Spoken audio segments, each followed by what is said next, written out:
Good evening, everybody. We have a special time with His Majesty King Tiburcio Villamor Marcos, Taliano Tajen IV, with my beloved daddy, Archbishop Abraham Pinheiro, a Freemason all over the world. So, what is your message for the Filipino people, Your Majesty? My message is just believing that I will be working with our Mayor, President Digong. I'm ready to bankroll our Central Bank of the Philippines. This is the right time. We'll make sure that the 100 million plus Filipinos will be our major recipient and beneficiaries. We have to make sure that our life is beautiful. Gawin na natin lahat ang ikabubuti natin. I know you understand me, Brother Digong. You'll make the difference, brother. Kung gawin natin ito, hindi ko naman ito credit. Credit mo lahat ito. I'm willing. Now here I am. Give it to everybody. Even sa palupa natin. I'll give you the basbas. I don't care. As long as all Filipinos will be our recipient, beneficiary. That's what we have to do. Gawin na natin. Okay. Libre ang tubig, libre ang kuryente, libre ang edukasyon, all the way to college, doctoral dissertation. Libre na ang edukasyon. No? We'll build a massive na eskwelahan. And libre na rin ang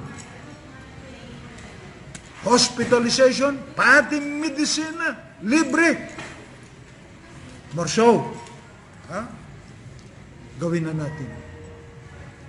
This is our right time.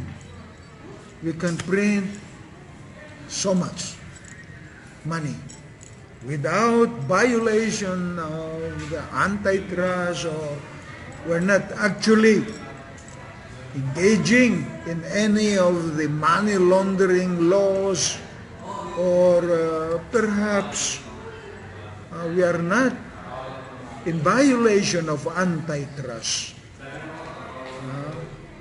to International Monetary Fund rules. So we back up our gold. We can print now money. There are too many ways for us to do. And bigyan na rin natin lahat, every born Filipino. Hindi naman ako kandidato, but we have to commit ourselves na our recipient beneficiaries are the mayoryang Filipino, the 100 million Filipino. At least you can share them 5 million pesos. It's born Filipino. Napakaganda yan. And again, pag magawa natin ito, we will build a massive housing or pabahay to everybody. No. You have only 2 years and a few months to go, Brother Digong. Please. Hindi ko credit ito, Brother Digong, but I'll give you the basbas. Pamigay mo na yan sa mga mahihirap. We'll do a massive national economic development infrastructure dito sa Pilipinas and industrialization. So, wala nang mahirap na Filipino. That's our mission, brother. And hindi ko credit yan. Credit mo yan. Apo dito. It's your credit. So please, set this up as your legacy. Na hindi legacy na masama. Napakaganda itong sinishare ko sa iyo. Please. I'm ready, willing, and able to work with you. I will serve as your chairman of the board of the Central Bank of the Philippines and back up our central bank to print money for the benefit of the 100 million plus Filipinos and the mayoryang Filipino. Again, brother, I work with the blessings of the Jesus, God, Allah, Yeshua. The two of us is in good hands. Brother Digong, I thank you for being able to help this process and for the benefit of all of us, especially Filipinos. Next question, sir. How can you make the Bangko Sentral ng Pilipinas as the central bank of central banks of the world? Very simple, Brother Digong. Ang Central Bank of the Philippines, napakayaman natin dito. We have gold, we have diamond, we have platinum. We are actually the bankero ng buong mundo.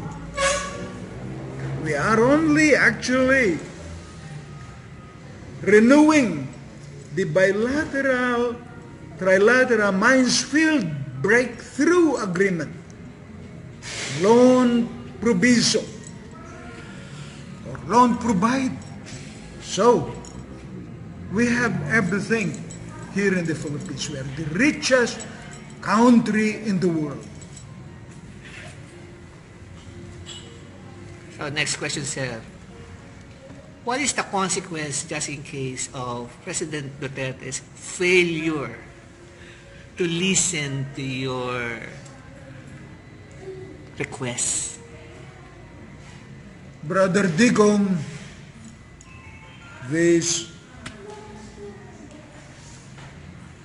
I'm not a Superman. I'm not God. I'm only a tool. I'm only a messenger. I cannot even tell that I'm a Messiah. But this I'm gonna tell you. It's not me. Hindi po ako ang nabitray mo. You betrayed the 100 million Filipinos pag hindi mo ginawa ito. And this I promise you, if you didn't do this within your term, I'll promise you that the whole world bitbitin ka, and that will be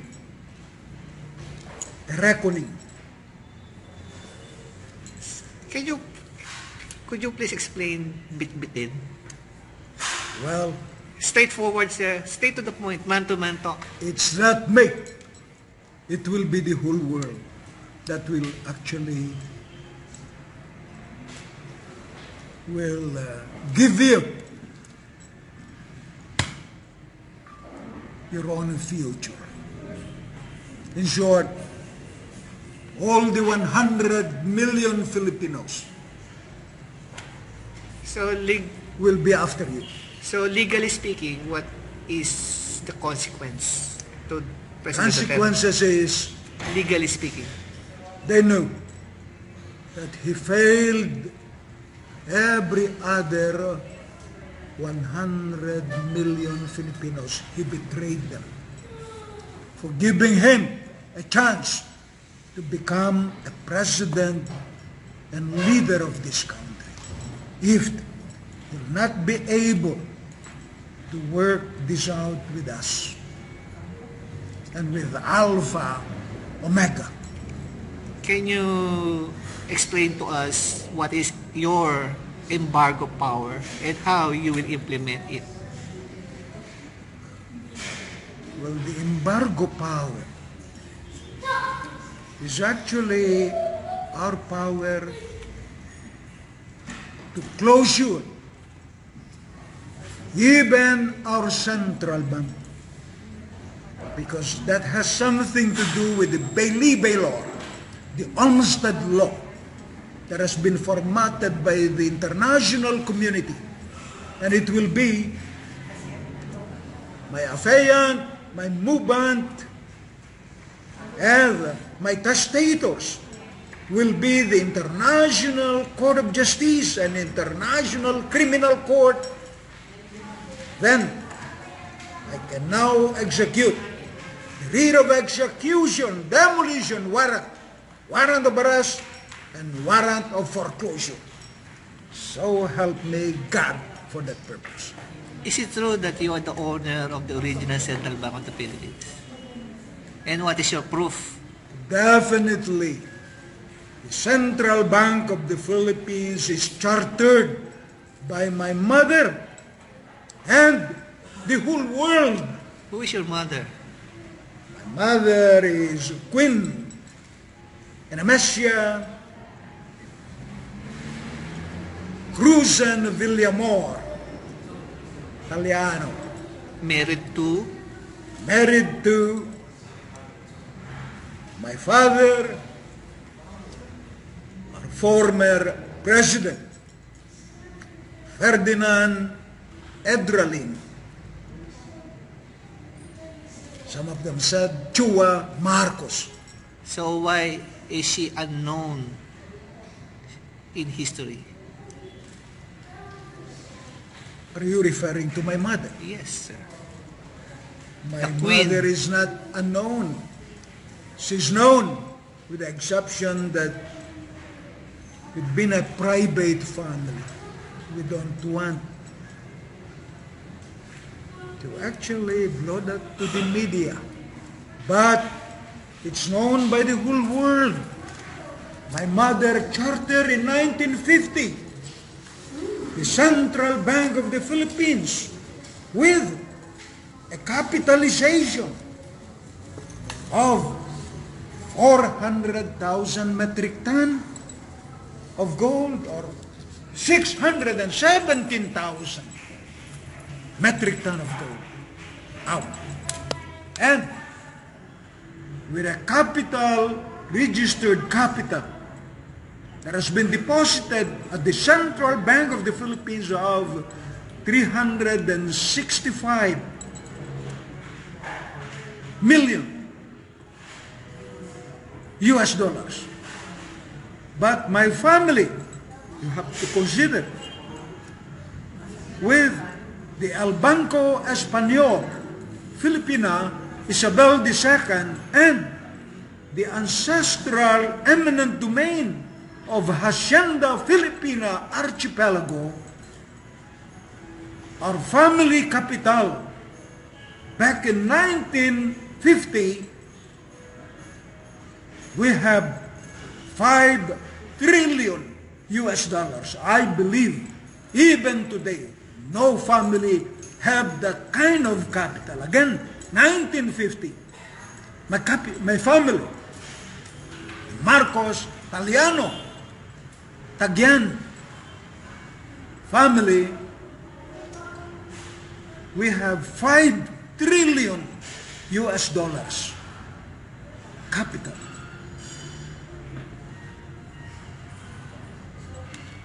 So, how can you prove that you really own the Central Bank of the Philippines? From birth, I have all the family last will and testament. The ownership of the Philippine archipelago through my great-great-great-great-grandfather, from all the way to Emperor Marcus Ulpius Trajanus, Trajan of Rome, to the Habsburg family, all the way down to King Philip II, Queen Isabella II of Spain, and King Ferdinand of Spain. Also is known to be Prince Julian Oberbeck MacLeod, Italiano. And all the way to my mother, I inherited the asset of the king of recognized asset nation. And the last surviving emperor of the Roman Empire. Or perhaps the last surviving emperor of the Tang Dynasty, Ming Dynasty, and the Qing Dynasty here in Asia. So, what is your great reward to the government officers who will cooperate with you to recover your ownership of the Central Bank of the Philippines? You, of course, everybody that is working with the government, all of you are all employees. All of you are given a chance to work this process. I would really appreciate, we should not corrupt this process. We have to work together. And we have to do it right. And we have to share it to everybody.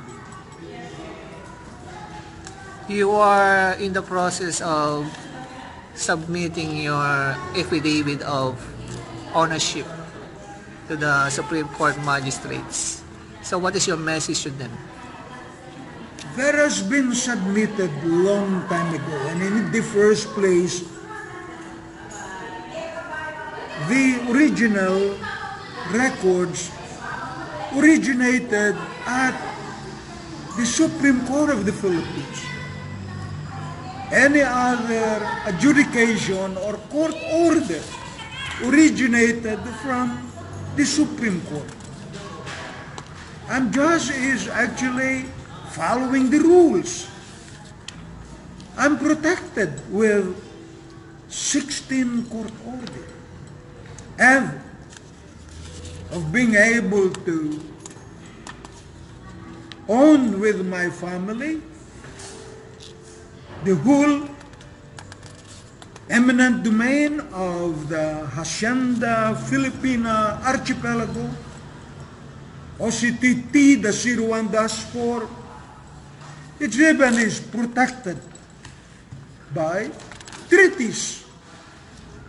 1898, Treaty of Paris. 1928, 1934. Treaty of Versailles. That was the reason why the TOB mother boxes and baby boxes are here. These are all our receipts. And the third treaty was 1940-1950. It's the Treaty of Amity, of Understanding, in concordance with Perpetual Agreement. And that was actually the bilateral Mansfield Breakthrough Agreement of a 60-year loan proviso or provide. What if the Supreme Court justices disregard your 16 Supreme Court orders? What you gonna do to them? What if? I believe there is a process of a judicial administration. Our nation is a corporation, and I believe the judicial system is strong enough. I know that because of the massive corruption, our judicial system become as a kangaroo court. And it's known all over the world. But today, I'm expecting that we have a very strong judicial system. And I'm there to support the judicial system of the Republic of the Philippines and its sovereignty, that I will fight for a cause, for a nation to nation, peace, and especially to our judicial mechanism. This has to be properly adjudicated. You still have trust and confidence in our Supreme Court in spite of the fact that your complaint, the class suit of the century, is still pending? Actually, they are all in default because I have even, as I've said then, I have the judges and juries of the United Nations Security Council, International Court of Justice, and the International Criminal Court with me as affiant, movant, and testators. They have to go by the rules. I'm exercising now the Olmsted Law, the Bailey-Baylor embargo, the Embargo Act of 1807. That perhaps, if this is not understood by our juries or by our judicial system, then I rest my case. And I'll put it this way. Ignorance of the law excuses no one. Can you also confiscate Supreme Court and its real estate properties? Because they do not own the land. Definitely. Can you confiscate Of course. the Supreme Court? And But, well, all this property belong to you? to all of us. So it's a parity agreement between our government and our family.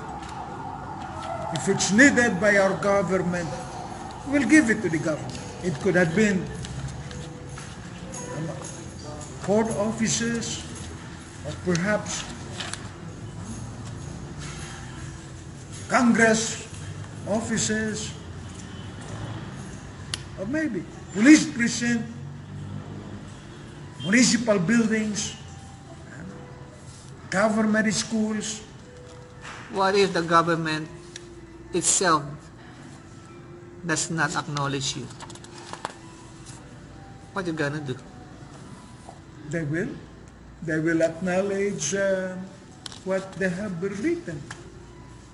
As I've said, we have 16 court orders with finality. They are all at the archive embank section of the Supreme Court. How can they be able to excuse themselves from the written law? And I believe and unless the Blue Ribbon Committee will probably squash all our laws. But I believe there is a strong judicial system that is actually imposed in our sovereignty. So, any more additional message to the Filipino people?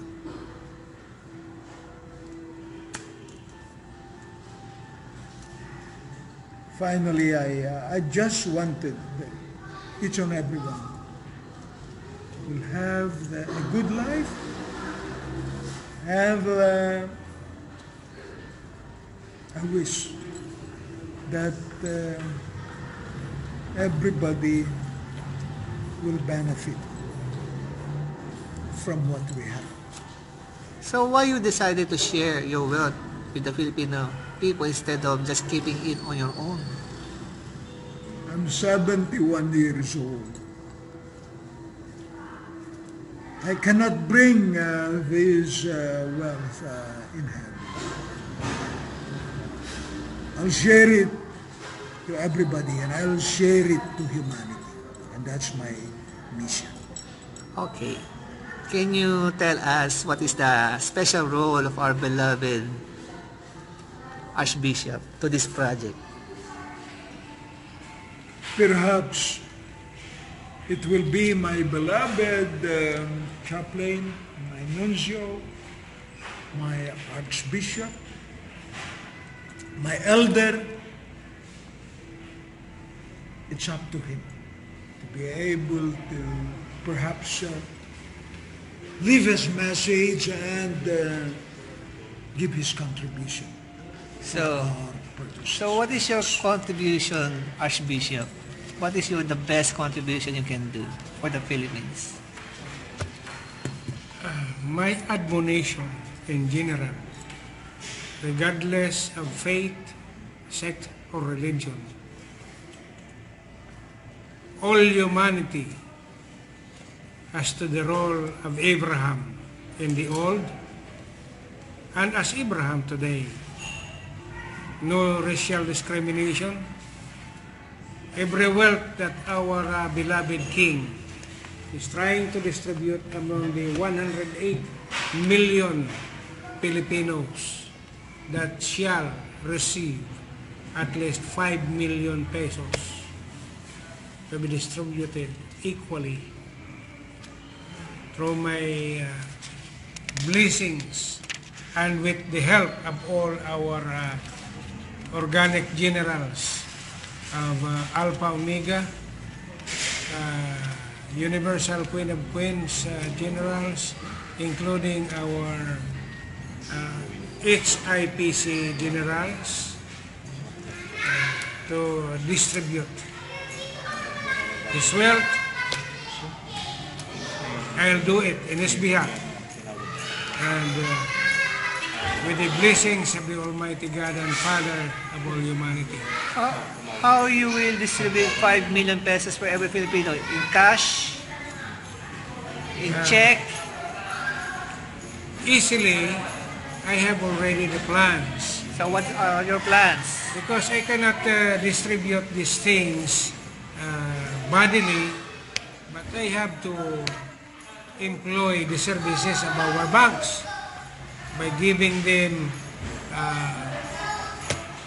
ATM cards for them to withdraw their benefits from the releases of our beloved King. Will it not cause inflation or excessive money supply in the Philippines?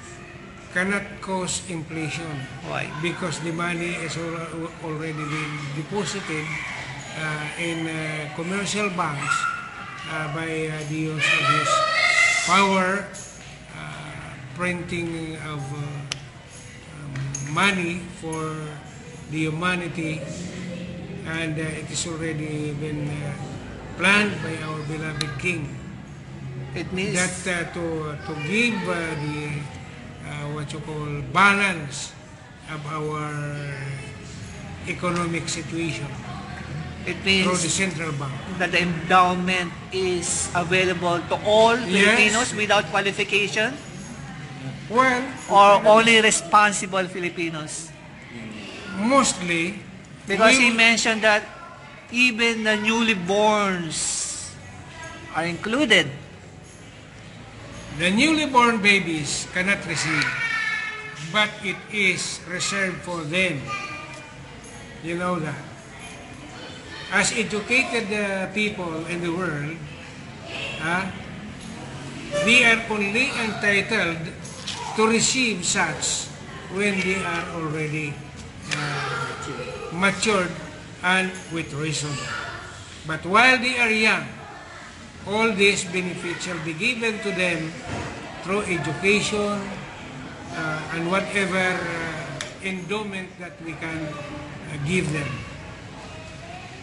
Will it not create imbalances in our society? Because, for example, jeepney drivers may not work anymore.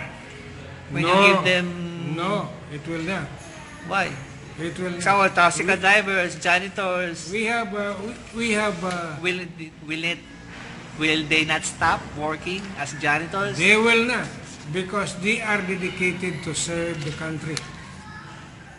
Okay? So how are you sure that the money will not fall into corruption?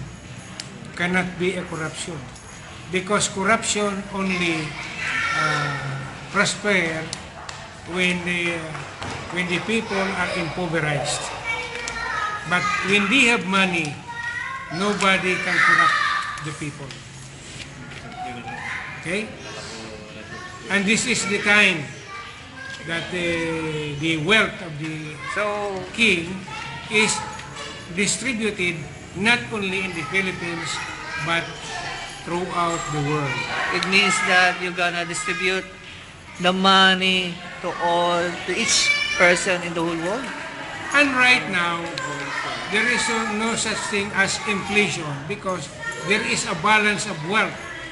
All countries, 179 banks filled with his gold bullion, and different money out of those gold bullions all over the world to give what you call economic balance and economic situation of all inhabitants of the whole world. Okay, why only now, not during the time of Marcos, when he was still there? Why only now? When he was still in power, why you didn't take advantage of this when he was still in power? There was no authority yet, and the maturity of the Mindspell, the breakthrough successors agreement, was not yet spelled or implemented, and the authority is with him. It's only now that he is now going to release this, open it up for the whole humanity. So how about Mommy? What is your contribution to this project? Well, I am only in support of Daddy, Bishop Abraham. That is all. How about Chris? You are the special aide-de-camp of Our Majesty. What can you say to our officers of the Alpha Omega and the... hard labor and determination and understanding the job with the king. Can you describe our king? It's very simple. His good character. First. Simple, quiet, and very understanding. Next, character. You will see. Is he like King Solomon with many? Yes. How many? Many. How many? So many. Okay, sir. Last question. Are you related to King Solomon by blood? Please tell me. Please tell us the truth. Because I researched that before you answer. By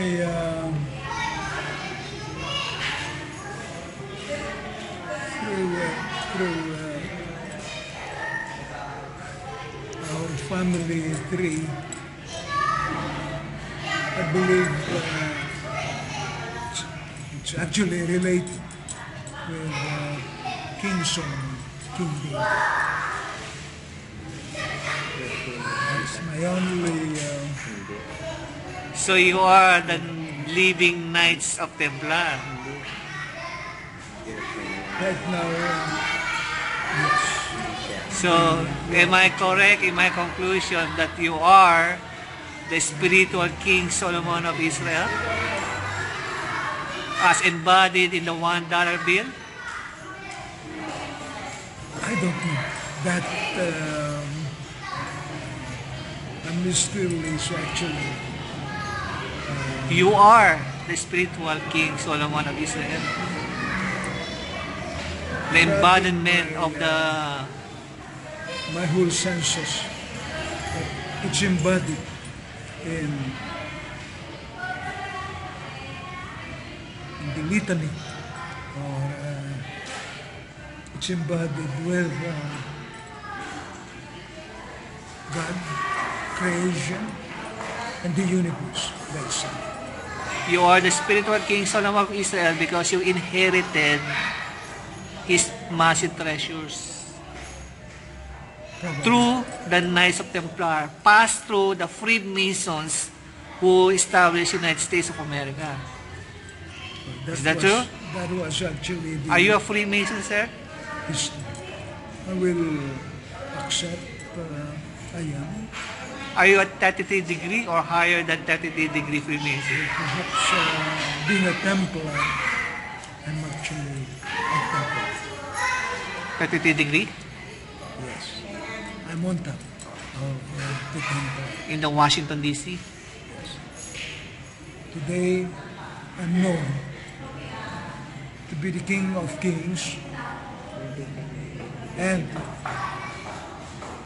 the City Corporation of London, Templar. So, am I correct in my conclusion that the Washington, D.C. is specially built for you, for the New World Order, Perhaps it is, yes. including the Vatican? And the constellation of stars, the 7 stars, your 7 stars are based on the 7-star constellation. Am I correct? Yes, because of the seventh wiry star. Okay. Let's take advantage of this opportunity. Is it true that this star in this badge, ladies and gentlemen, listen very carefully. Is it true that this star in this badge refers to the Pentagon? Yes. Alpha Omega Pentagon. Yes. Not only the Alpha Omega Pentagon, Right? but Templars. look at the Horus Eye. That's the Coeptis of the Anuit new Coeptis. world order of the ages. Okay, sir. This is the $1 bill that you gave me. Can you explain your Anuit Coeptis there? Let's take advantage of this opportunity. Because as far as I know, as far as what I did, I overlaid this portion as alpha over this portion as omega. When they combine together, 3 stars are left. It refers to the 3 stars of the Philippine flag. Yes. Am I correct? Yes. So the Philippine flag does not refer to the Philippines, but it refers to Alpha and Omega. Yes. Correct. The beginning and the end, and that's the Alpha Omega. So it represents you. So it's something never heard before.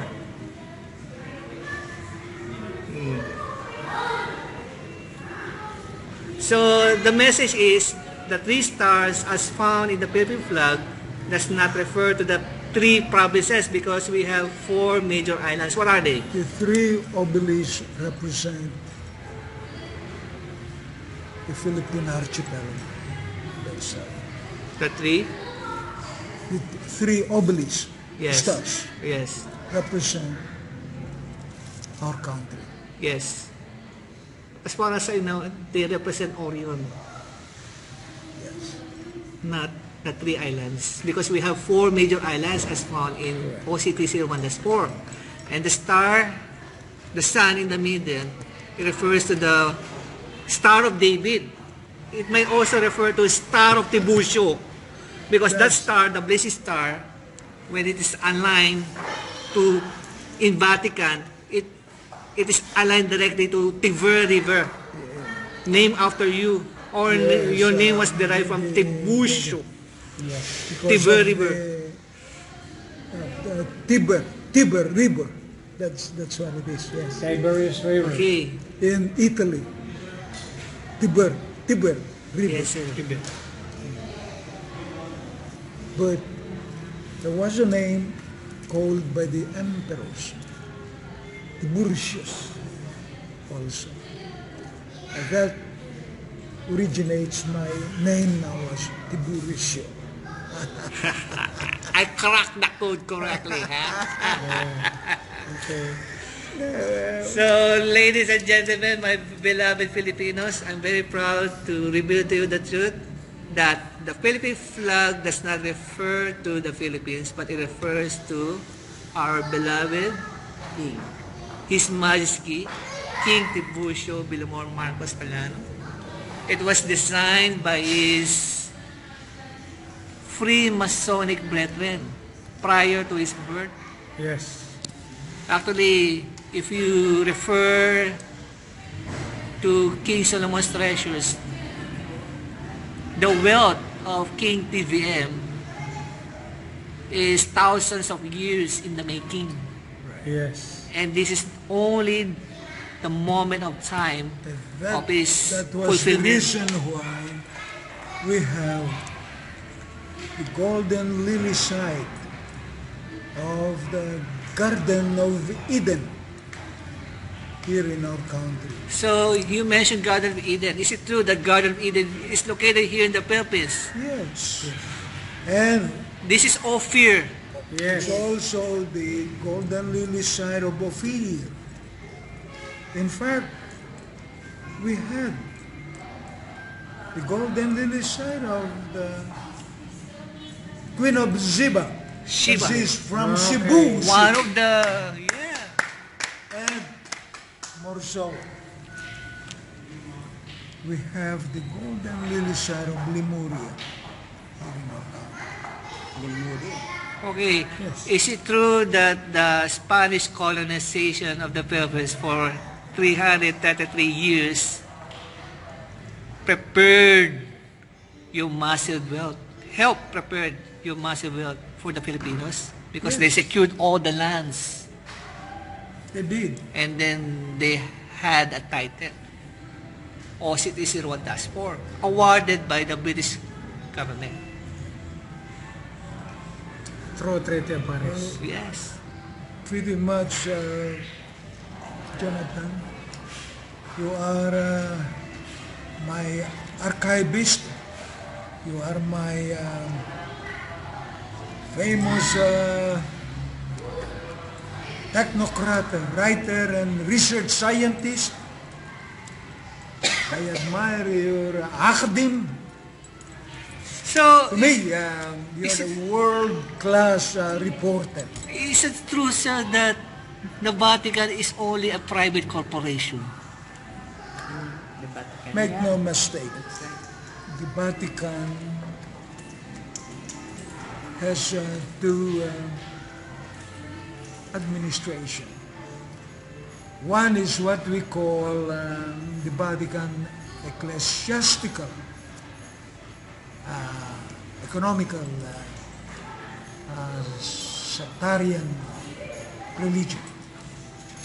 And the second part of the Vatican is the ambassadorship, called Consiglieri Fondazioni di Vatican. That was before the Banco Ambrosiano, which is also the business sector of the Vatican, which is controlled by the Jesuits.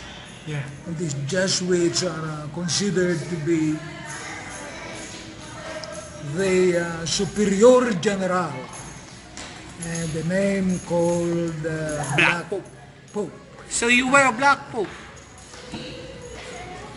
And what is your function when you were I a black will pope? admit to you, during the early 80s years, like from 1979 to 1986, and 1985, So what was your function as a black pope?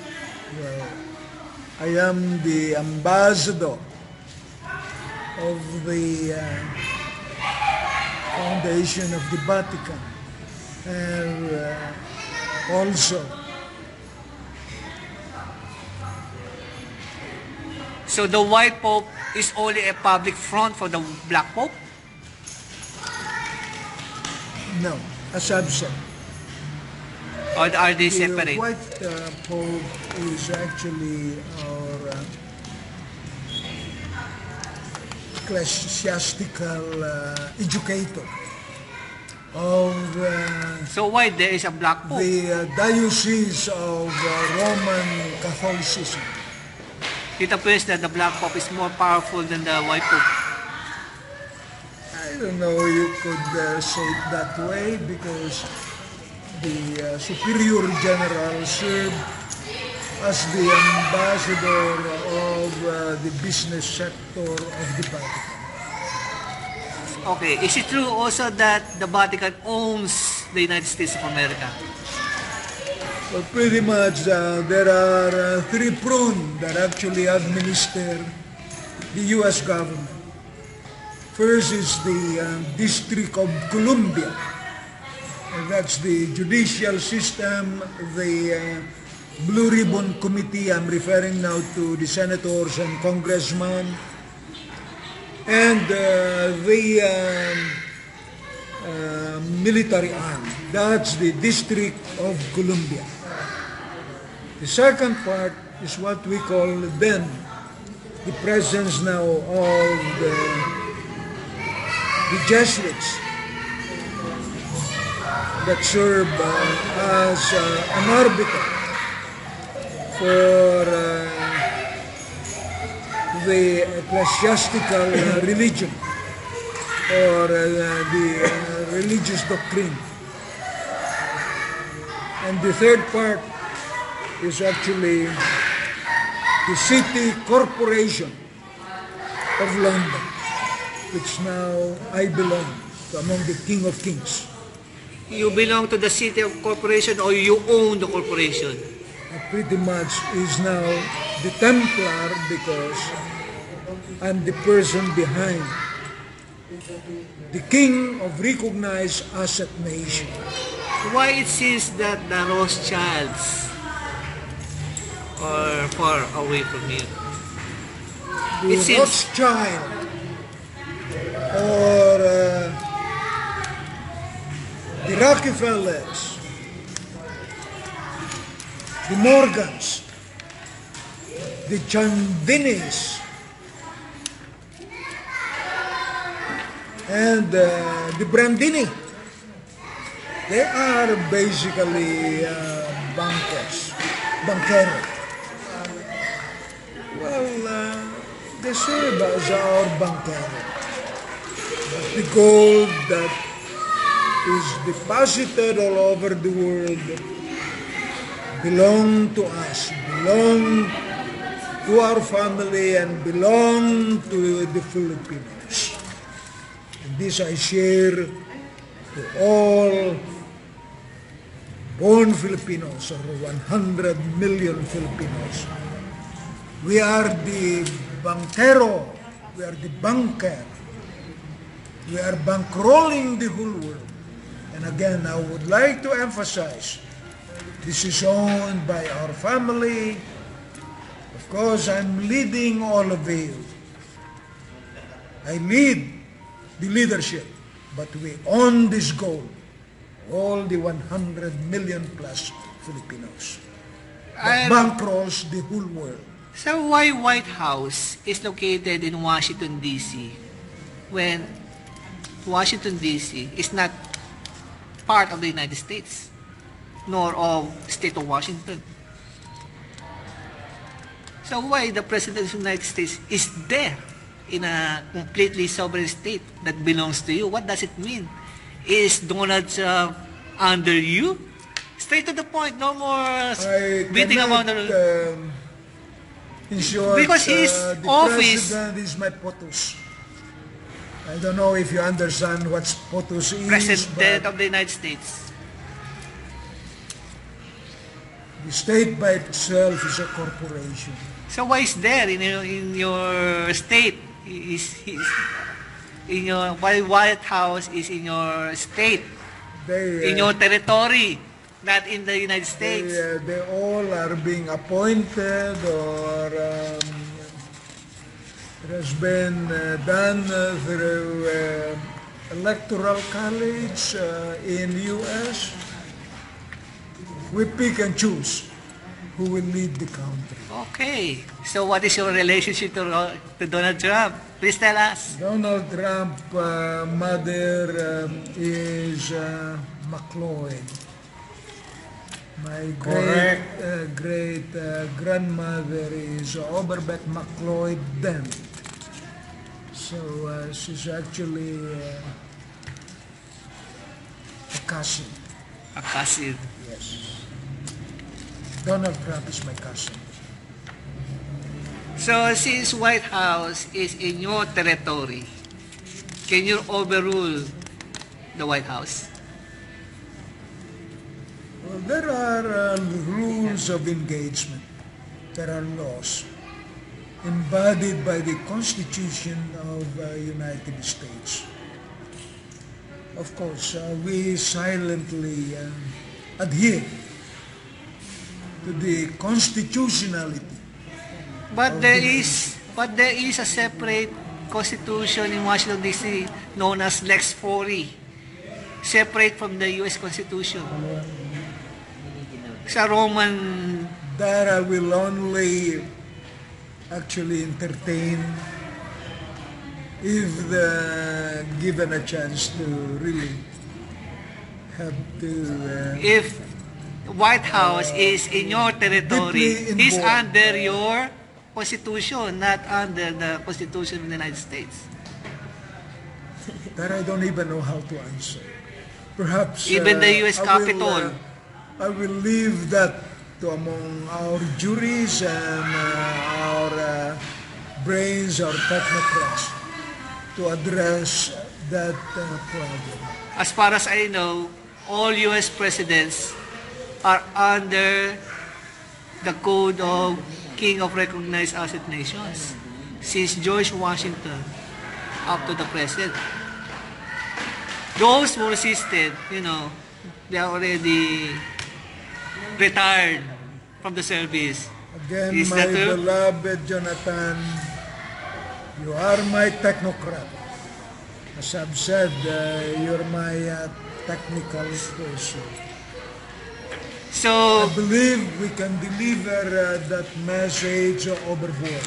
So I will push it back to you, and we'll perhaps share this it's already written. unprecedented It's already written in situation that It's already we are written, sir. discussing.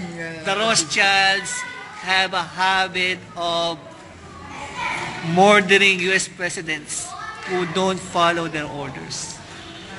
Well, again, The most popular one is John F. Kennedy.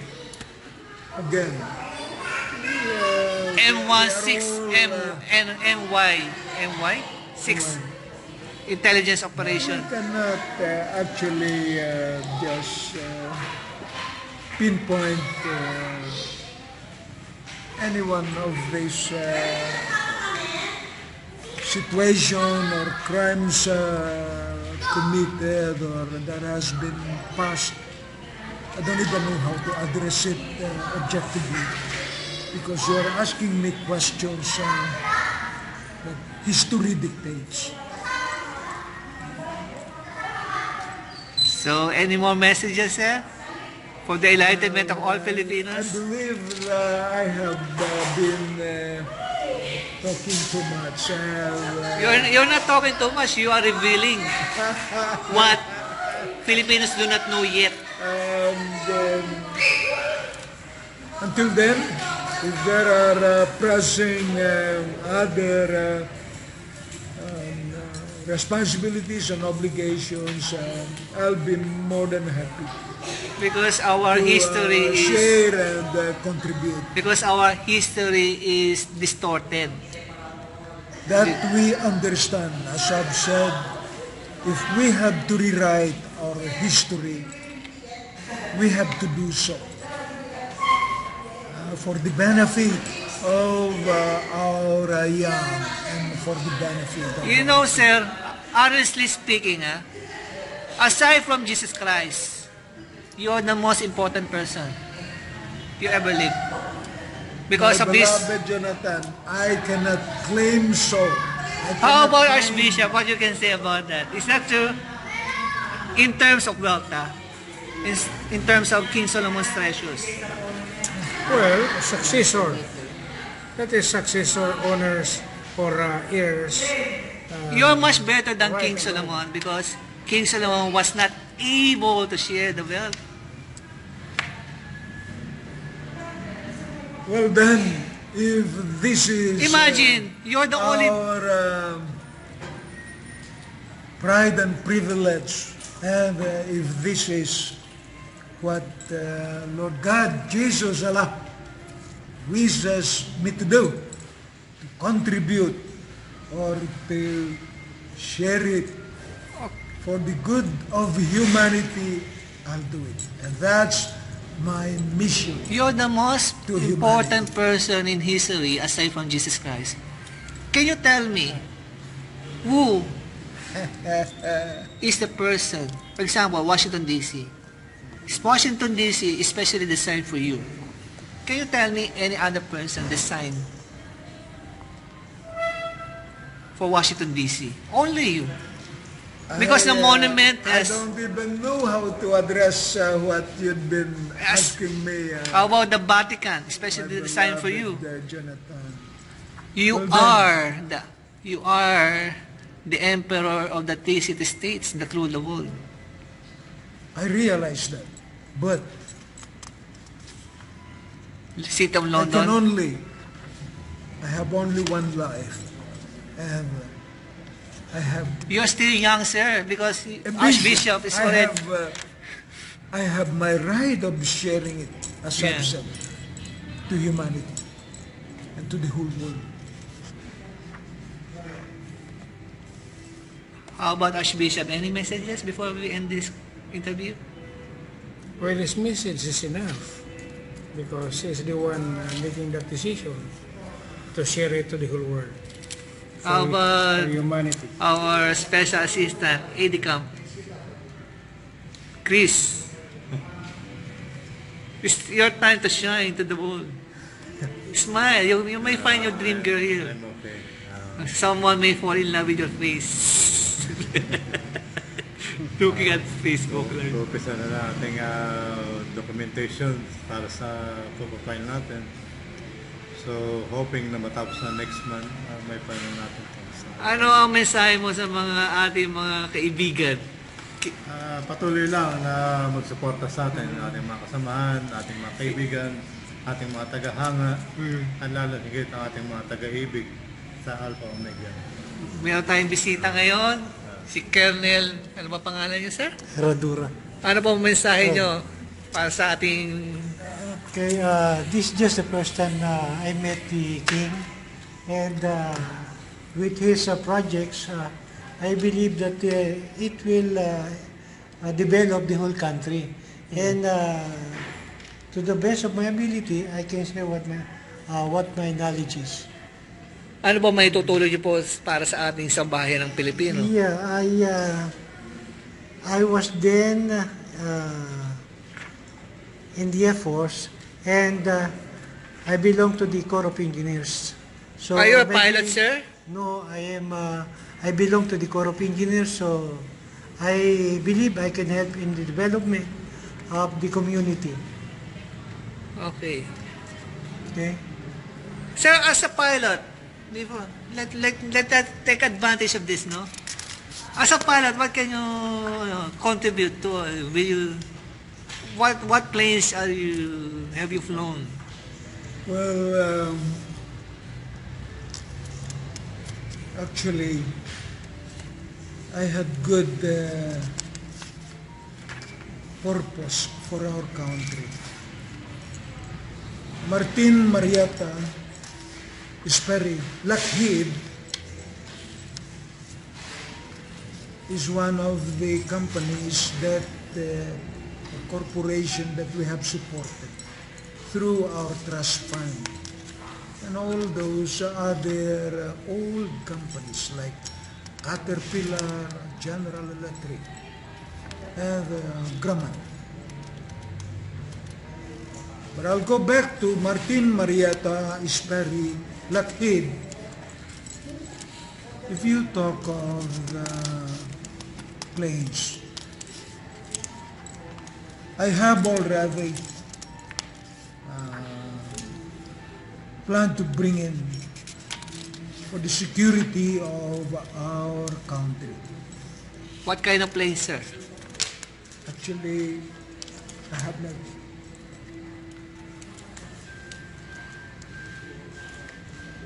60 units, again, 60 units of the F-16 or the better version, the F-18, which is already considered to be an advanced plane equivalent to the Raptor 22 of Lockheed Martin Marietta. And you just have to actually put options to that plane, and it will work just like any other stealth plane. Again, there are 60 units that I'm ready to bring in to our country Talking as of, part of the compromise agreement with the U.S. government. talking about planes, sir, what is your message to Lucio Tan? Lucio, you know very well, Lucio, you don't own the Philippine airline. You don't own Philippine National Bank. Of course, Sir Lucio, or Dr.